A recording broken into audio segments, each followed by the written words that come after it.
Assalamualaikum warahmatullahi wabarakatuh. Perkenalkan, nama saya Fadil Muhammad Fauzan dengan NIM 108250002, kelas Teknik Komputer, mata kuliah Pendidikan Kewarganegaraan dan Pancasila. Dosen pengampu Associate Prof. Dr. Nia Karniawati, SIP, MSI.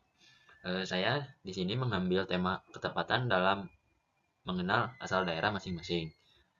Saya mengambil judul Mengenal Desa Panjalu, Pesona Wisata Alam, Sejarah Kerajaan, dan Warisan Budaya Religi yang lestari di Ciamis.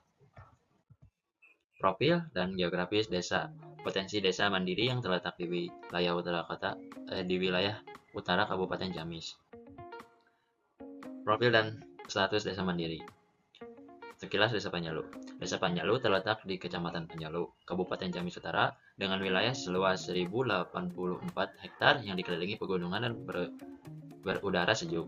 Pada tahun 2022, Panjalu berhasil meraih predikat sebagai desa dengan indeks desa membangun (IDM) mandiri tertinggi secara nasional. Keharmonian antara sektor pertanian, pelestarian lingkungan, dan pengelolaan pariwisata religi menjadi pilar utama kemajuan desa. Potensi utama Desa Panjalu, destinasi wisata religi dan alam. Kehadiran situ Lengkong menjadi daya tarik utama bagi puluhan ribu penziarah dan wisatawan yang datang setiap tahunnya dari berbagai penjuru tanah air. Kearifan lokal dan pelestarian adat. Masyarakat Panjalu secara konsisten menjaga norma agama dan warisan tradisi leluhur Kerajaan Panjalu melalui ritual budaya yang rutin digelar. Pesona Situ Lengkong. Danau bersejarah seluas 57,59 ha. Situ Lengkong adalah objek wisata alam dan religi berupa danau alami beriklim sejuk dengan panorama perbukitan yang hijau dan menenangkan. Di tengah danau terdapat pulau rindang bernama Nusa Gede (Nusa Larang) yang difungsikan sebagai cagar alam konservasi sekaligus situs bersejarah. Daya tarik Situ Lengkong. Perahu wisata. Pengunjung dapat menyewa perahu tradisional untuk mengelilingi danau dan menyeberang menuju cagar alam Pulau Tengah. Cagar alam Nusa Gede, kawasan hutan seluas 16 hektar di tengah danau yang dilindungi sejak 1919 sebagai habitat flora dan fauna langka. Wisata jarah makam kuno Prabu Haryang Kancana menjadi tempat jarah utama yang dikunjungi untuk mengenang jasa dakwah leluhur. Sejarah dan religi.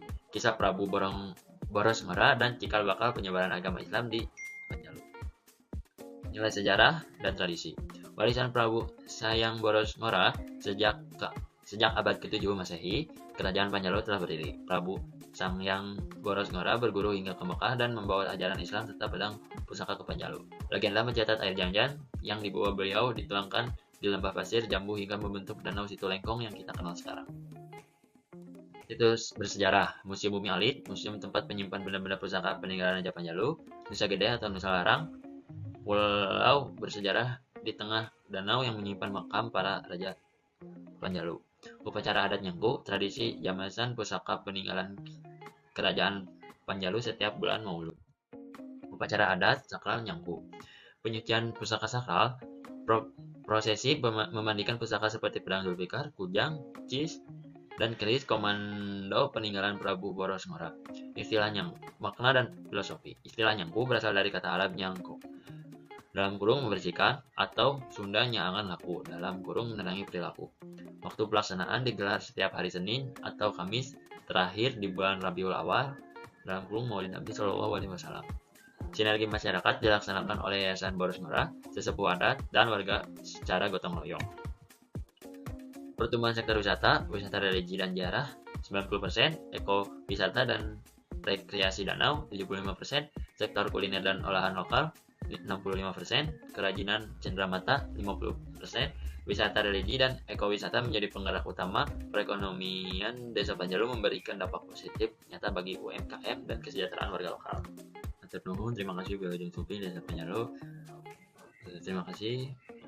Sampai sini pemaparan materi yang saya paparkan. Mohon maaf masih banyak salah kata.